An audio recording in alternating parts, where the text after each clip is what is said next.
SIR আতঙ্কে কোচবিহারে আত্মহত্যার চেষ্টা, এমনটাই অভিযোগ উঠছে তৃণমূলের। বিষ খেয়ে আত্মহত্যার চেষ্টা এক বৃদ্ধের। কোচবিহারে মেডিকেলে চিকিৎসাধীন রয়েছেন বৃদ্ধ এবং গতকাল থেকে আমরা নানান খবর সামনে আসছে, যেখানে এসআইআর আতঙ্কে রাজ্যের বিভিন্ন জায়গায় বহু মানুষের আত্মঘাতী হওয়ার খবর সামনে আসছে। কোচবিহারে আত্মহত্যার চেষ্টার অভিযোগ, এমনটাই তৃণমূলের অভিযোগ। বিষ খেয়ে আত্মহত্যার চেষ্টা এক বৃদ্ধের।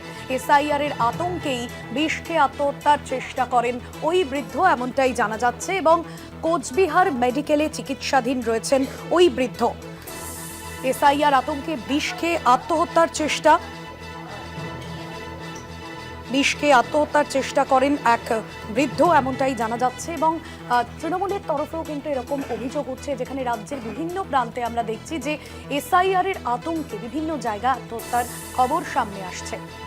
বহু মানুষ তারা আতঙ্কে ভুগছেন। রবিউল হোসেন রয়েছেন ফোন লাইনে। রবিউল, এবার কোচবিহারে আত্মঘাতী হওয়ার খবর সামনে আসছে। তৃণমূলের অভিযোগ যে বিষ খেয়ে আত্মহত্যা করার চেষ্টা করেছেন ওই বৃদ্ধ এসআইআর এর আতঙ্কে। ওই বৃদ্ধের পরিবারের তরফে কি অভিযোগ করা হচ্ছে বা কি জানা যাচ্ছে?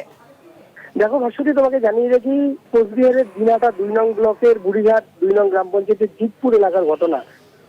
খাইরুল শেখ নামে ওই ব্যক্তি, যিনি বিষ পান করে আত্মঘাতী হওয়ার চেষ্টা করছেন, একেবারে সরাসরি সেই ব্যক্তি জানাচ্ছেন যে তার নাম খাইরুল শেখ, কিন্তু 2002 সালের যে ভোটার তালিকা রয়েছে সেই তালিকায় তার নাম এসেছে খৈরু শেখ।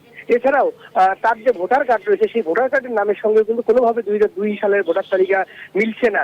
আর তাতেই কিন্তু তিনি এক প্রকার একেবারে দ্বিধাগ্রস্ত হয়ে পড়েছিলেন এবং বিচলিত হয়ে পড়েছিলেন এবং বেশ কয়েকদিন ধরে কিন্তু এই এসআইআর এনআরসি আতঙ্কে তিনি আতঙ্কগ্রস্ত হয়েছিলেন। আর তারপরেই কিন্তু আজ দুপুরবেলা এই চরম সিদ্ধান্ত তিনি নিয়ে নেন। একেবারেই কিন্তু আগাছানাশক খেয়ে তিনি কিন্তু আত্মহত্যা করার চেষ্টা করেন এবং সেই বিষ খাওয়ার পর পরিবারের লোকেরা যখন বুঝতে পারে, তাকে কিন্তু তড়িঘড়ি দিনাটা মহকুমা হাসপাতালে নিয়ে আসা হয় এবং দিনাটা মহকুমা হাসপাতালে নিয়ে আসার পর তার কিন্তু স্বাস্থ্যের অবনতি হলে তাকে কিন্তু পুনরায় উন্নত চিকিৎসার জন্য কোচবিহার মহারাজা জিতেন্দ্র নারায়ণ মেডিকেল কলেজ এবং হাসপাতালে স্থানান্তরিত করা হয়। বর্তমান সেখানেই কিন্তু তিনি চিকিৎসাধীন রয়েছেন এবং তার অবস্থা একেবারে আশঙ্কাজনক। তোমাকে জানিয়ে রেখে এই ঘটনার খবর শুনে সঙ্গে সঙ্গে কিন্তু সেখানে পৌঁছে যান কোচবিহার জেলা তৃণমূল কংগ্রেস সভাপতি অভিজিৎ ভৌমিক। তিনি কিন্তু হাসপাতালে থেকেই স্পষ্ট জানান যে এই ব্যক্তি খাইরুল শেখ, তাকে কিন্তু এই নামের বিভ্রান্তের জন্য বিভিন্ন সময় তিনি কিন্তু আতঙ্কগ্রস্ত ছিলেন এবং তাকে বিভিন্নভাবে কিন্তু তাকে আতঙ্কগ্রস্ত করা হয়েছিল। তাই কিন্তু গ্রামের সহজ সরল সাধারণ মানুষ তাই আর কোনো দিশা না পেয়ে দিশাহীনভাবে এই চরম সিদ্ধান্ত নিয়েছেন। তবে এই মুহূর্তে তোমাকে জানিয়ে রাখি, এই তৃণমূল কংগ্রেসের নেতৃত্বরা তারা কিন্তু সকলেই হাসপাতালে একে একে পৌঁছে যাচ্ছেন এবং খাইরুল শেখের সঙ্গে পরিবারের সাথে কথা বলার চেষ্টা করছেন। তবে তার অবস্থা আশঙ্কাজনক হলেও কিন্তু তিনি চিকিৎসাধীন রয়েছেন এবং একেবারেই সাংবাদিকদের সামনে তিনিও প্রতিক্রিয়া দিতে গিয়ে একই কথা জানিয়েছেন যে এসআইআর এর কারণে আতঙ্কগ্রস্ত হয়েই তিনি এই সিদ্ধান্ত নিয়েছেন। ভাস্বতী, একদমই ধন্যবাদ জানাবো রবিউল। রাজ্যে ভোটার তালিকার নিবিড় সংশোধন প্রক্রিয়া শুরু হতেই রাজনৈতিকভাবে বিতর্ক তৈরি হয়েছে। তৃণমূল নেতা পার্থপ্রতিম রায় তিনি কি বলেছেন এই ঘটনায়, শুনুন। গতকালের ঘটনা এবং আজকে কোচবিহারে এই খাইরুল শেখ 63 বছরের এই বৃদ্ধের আত্মহত্যার চেষ্টা, সত্যি মানুষটি উদ্বিগ্নে রয়েছে। তার নগ্ন চেহারা প্রকাশিত হলো এবং কোচবিহারে আরও কয়েকটি দিক রয়েছে। আপনারা জানেন যে সিটমহল বিনিময় হয়েছিল, সাবেক সিটের বাসিন্দারা তারা কিন্তু বিভিন্নভাবে উদ্বিগ্ন। 2002-এ তাদের কারো নাম নেই এবং অনেক নামের তাদের গণ্ডগোল রয়েছে। সেই বাড়ির অনেক মেয়েদের বিয়ে বিভিন্ন জায়গায় হয়েছে। তারা কিন্তু বিভিন্ন রকমভাবে আশঙ্কাজনক অবস্থায় রয়েছে, মানে আশঙ্কিত রয়েছে এই এসআইআর হওয়ার পর থেকে। আপনাদের শোনালাম তৃণমূল নেতা পার্থপ্রতিম রায় তিনি কি বলেছেন। এবং রাজ্যে ভোটার তালিকায় এসআইআর শুরু হতেই রাজনৈতিকভাবে যেরকম বিতর্ক শুরু হয়েছে, বিভিন্ন জায়গা থেকে সাধারণ মানুষজন তারা রীতিমতো আতঙ্কে ভুগছেন। গতকালই অভিষেক বন্দ্যোপাধ্যায় তিনি বলেছিলেন যে বাংলা থেকে এই এসআইআর এর আড়ালে কোথাও গিয়ে বিজেপি এবং নির্বাচন কমিশনের বড় ষড়যন্ত্র লুকিয়ে রয়েছে এবং যার মূল লক্ষ্য মূলত প্রশাসনিক নিয়ন্ত্রণ নেওয়া এবং এনআরসির আতঙ্ক ছড়ানো। এর আগে আমরা দেখেছি উত্তর 24 পরগনার পানিহাটিতে প্রদীপ কর তিনি আত্মহত্যার সিদ্ধান্ত নেন এবং আত্মহত্যার পথ বেছে নেন এবং তারপরেই কিন্তু যেমনটা অভিযোগ উঠেছিল তৃণমূলের তরফে এনআরসির ভয়ে ওই ব্যক্তি আত্মঘাতী হয়েছিলেন এবং সেই জায়গা থেকে বারবার যে অভিযোগ সামনে আসছে রাজ্যের বিভিন্ন জায়গায় এই ধরনের ঘটনা ঘটছে, আতঙ্কে মানুষ আত্মহত্যার পথ বেছে নিচ্ছেন। বিজেপি নেতা শঙ্কর ঘোষ রয়েছেন আমাদের সঙ্গে ফোন লাইনে। শঙ্কর বাবু, এই যে ঘটনা ঘটেছে এর আগে আমরা দেখেছি উত্তর 24 পরগনার পানিহাটি, এবার কোচবিহারে একই ঘটনা, কোথাও গিয়ে সাধারণ মানুষজন তারা ভয় পাচ্ছেন এবং আপনার কি বক্তব্য এই বিষয়ে, আপনি প্রাথমিকভাবে কি বলবেন? এগুলো ঘটনা সম্পর্কে সম্পূর্ণ বিষয়টি যেহেতু জানা নেই, প্রতিক্রিয়া দেওয়াটা না জেনে উচিত না। তবে আপনার কথা থেকে যদি এইটুকু বলি, দল হিসাবে এই রাজ্যে তৃণমূল কংগ্রেস সাফল্যের সঙ্গে মানুষের মধ্যে আতঙ্ক তৈরি করবার কাজটা করতে পেরেছেন বলে মনে হচ্ছে। এবার এই ঘটনার সাথে এসআইআর কতখানি যোগ আছে সেটা তো পরবর্তীকালে সময়ের সাথে সাথে প্রমাণিত হবে। এবং তার সাথে সাথে তৃণমূল কংগ্রেস এটাও যেন উল্লেখ করে যে এই চাকরি চুরির কারণে যে এতগুলো শিক্ষক আত্মহত্যা করলো, মারা গেল, কি আরজিকর থেকে শুরু করে দুর্গাপুর অব্দি যা যা ঘটনাগুলো ঘটেছে, তাতে যে নারীদের উপরে যে ভয়ের পরিবেশ তৈরি হয়েছে সেই নিয়েও যেন এক দু লাইন ওনারা এই সময়কালে বলে। ধন্যবাদ জানাবো আপনাকে শঙ্কর। বিজেপি বিধায়ক শঙ্কর ঘোষ ছিলেন আমাদের সঙ্গে ফোন লাইনে।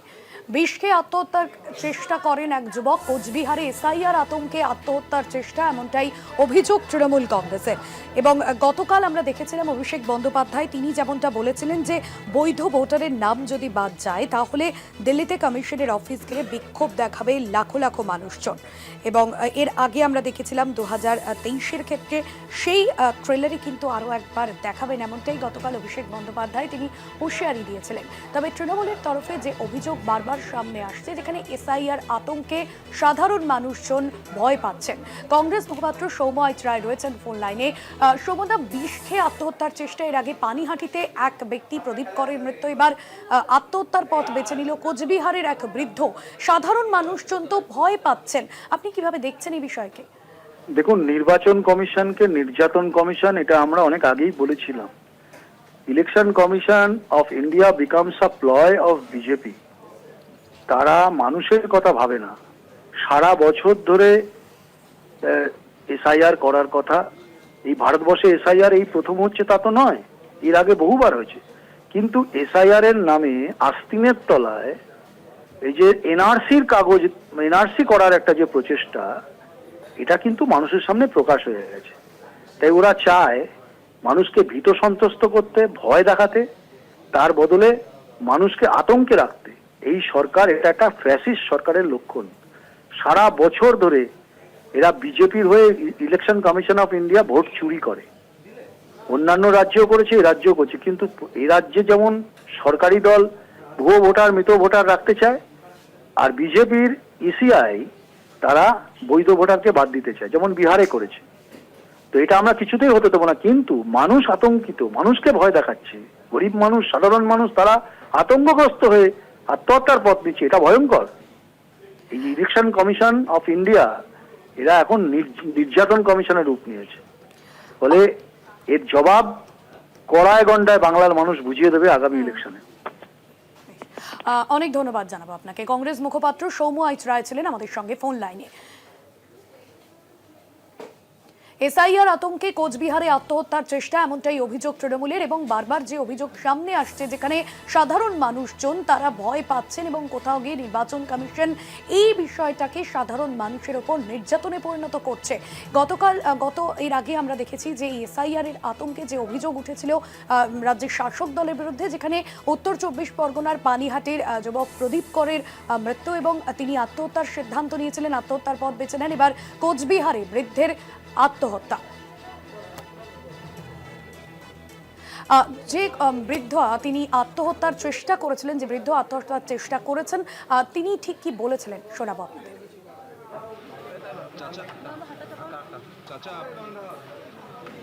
চাচা, আপনি বিষ খেয়েছেন কেন? কি বলে হবে এসআইআর নাকি? আমার নানার গন্ডগোল তো, তাই কিসের ভয় ছিল আপনার? কেন ভয়টা কেন? ভয়টা কেন আমি তো নিজে জানি না, সার খাই ফেলছি এখন। এটা কি কারণে পাচ্ছিলেন? আপনার নাম বাদ করতে পারে, মানে কেন, কি কারণে আপনার মনে? আমার তো মনে হয় যে আমার নাম ভুল হয়েছে, আমার নাম বাদ করতে পারে। আমার তো মূর্খ লোক, কিছু জানি না। আপনি প্রথম ভোট কবে দিয়েছিলেন? ওটা তো আমি বলতে পারবো না। 2002 সালে কি ভোট দিয়েছিলেন? হ্যাঁ দিয়েছিলাম, তো দিয়েছি, কিন্তু অন্ত আমার তো লেখাপড়ি নেই, আমি বলবো যে অত সালে এত তারিখে আমি ভোট দিয়েছি। আপনার কি 2002-এর ভোটার লিস্টের নাম রয়েছে বা অনলাইনে এটা দেখেছিলেন? হ্যাঁ দেখেছি, অনলাইন বলেছে, অনলাইনে বলেছে যে এটা কিছু করতে হবে না। আবার সবাই বলে না এটা করতে হবে, না হলে তোকে কোথায় নিয়ে যাবে আমরা বলতে পারবো না। সেই 2002-এর লিস্টে কি আপনার নাম রয়েছে? হ্যাঁ রয়েছে, ওই যে খৈরুল শেখ, খৈরুল শেখ। ওখানে কি প্রবলেম আছে 2002-এর লিস্টে? লিস্টে হলো খৈরুল শেখ, আর আমার ভোটার আপনার নামটা হচ্ছে খাইরুল, তাই তো? খৈরুল শেখ।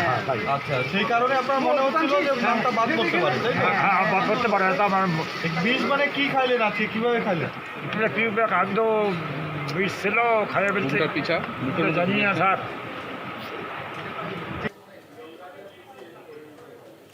আপনাদের শোনালাম যে বৃদ্ধ যিনি আত্মহত্যার পথ বেছে নিয়েছিলেন তিনি ঠিক কি বললেন।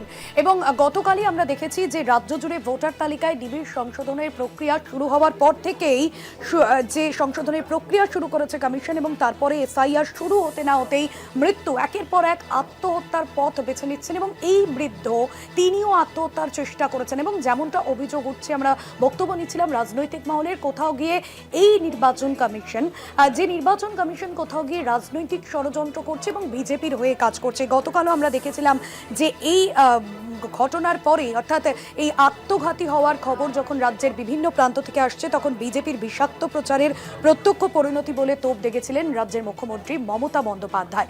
এবং তার যেরকম কড়া প্রতিক্রিয়া ছিল যে এই নির্মম খেলা চিরতরে বন্ধ করা হোক, বাংলা কখনো এনআরসি অনুমোদন করবে না এবং আমাদের জনগণের মর্যাদাও কেড়ে নিতে দেব না। এবং অভিষেক বন্দ্যোপাধ্যায় তিনিও কিন্তু গতকাল এমনই হুঁশিয়ারি দিয়েছিলেন, এবং সাধারণ মানুষের ওপর কোথাও গিয়ে রাজনৈতিক ষড়যন্ত্র করছে নির্বাচন কমিশন, এমনটাই গতকাল বলেছিলেন অভিষেক বন্দ্যোপাধ্যায়। রাজ্যের একের পর এক জায়গা থেকে যে খবর আসছে, এবং কোথাও গিয়ে সাধারণ মানুষজন এই এসআইআর হওয়ার পরে এনআরসি আতঙ্কে ভুগছেন এবং তার জন্যই আত্মহত্যার চেষ্টা করছেন। কোথাও গিয়ে বহু মানুষ আত্মহত্যা করছেন। এর আগে উত্তর 24 পরগনার পানিহাটিতে, এবার কোচবিহারে বিষ খেয়ে আত্মহত্যার চেষ্টা, এমনটাই অভিযোগ।